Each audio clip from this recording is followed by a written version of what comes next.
Celakanya, korban tidak menyadari ada gelombang arus balik.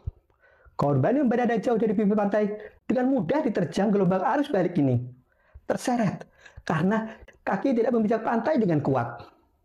Kekuatan gelombang ini dapat menyeret perenang terkuat sekalipun, melemparkannya jauh ke tengah laut dan seketika menenggelamkannya.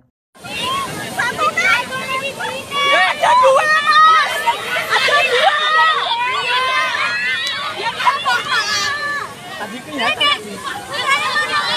Korban yang terseret tiba-tiba ini menjadi panik karena tidak berpegang pada apapun. Sehingga kelelahan dan akhirnya seperti yang sudah-sudah korban mati tenggelam.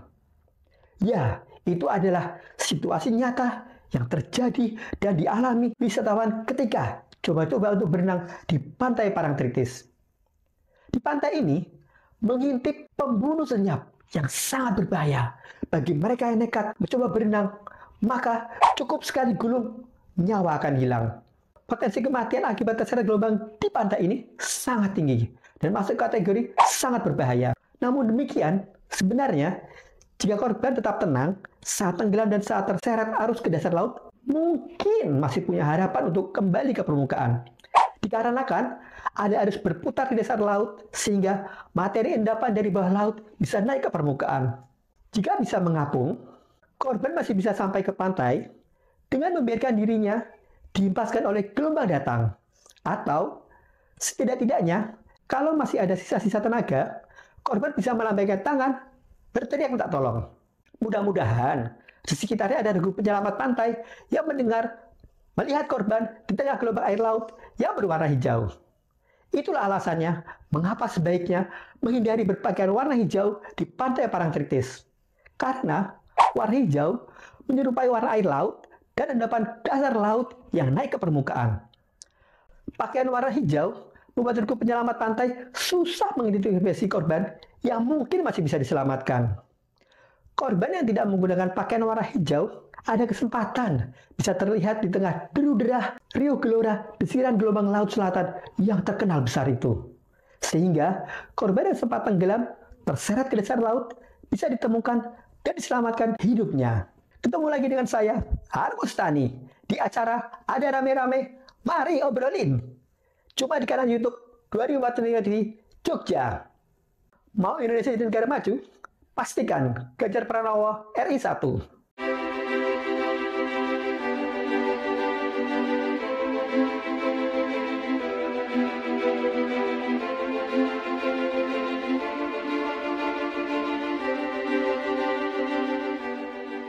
Pantai Parangtritis merupakan tempat wisata populer yang tergolong ramai dan selalu dipadati saat musim liburan. Pantai Parangtritis sering dikaitkan dengan mitos-mitos. Salah satu mitos yang paling terkenal adalah tentang sosok ratu penguasa Laut Selatan, Nyi Roro Kidul. Akibatnya, banyak masyarakat mengaitkan peristiwa alam hilangnya nyawa wisatawan karena terisap ombak dengan hal-hal mistis. Misalnya, korban ditarik oleh Nyi Roro Kidul ke dasar lautan untuk dijadikan pengawalnya. Ditambah lagi, seringkali mayatnya nggak ditemukan. Hal itu membuat kesan pantai Parangtritis semakin angker. Padahal, penyebab hilangnya sejumlah wisatawan dapat dijelaskan secara ilmiah, yaitu terseret ombak rip current. Merupakan arus gelombang datang yang membentur pantai dan kembali menuju ke laut.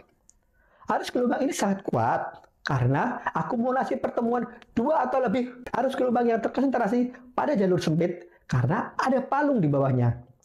Palung tersebut sangat berbahaya, sebab arus gelombang balik ke tengah laut pada area palung kekuatannya akan bertambah berkali-kali lipat.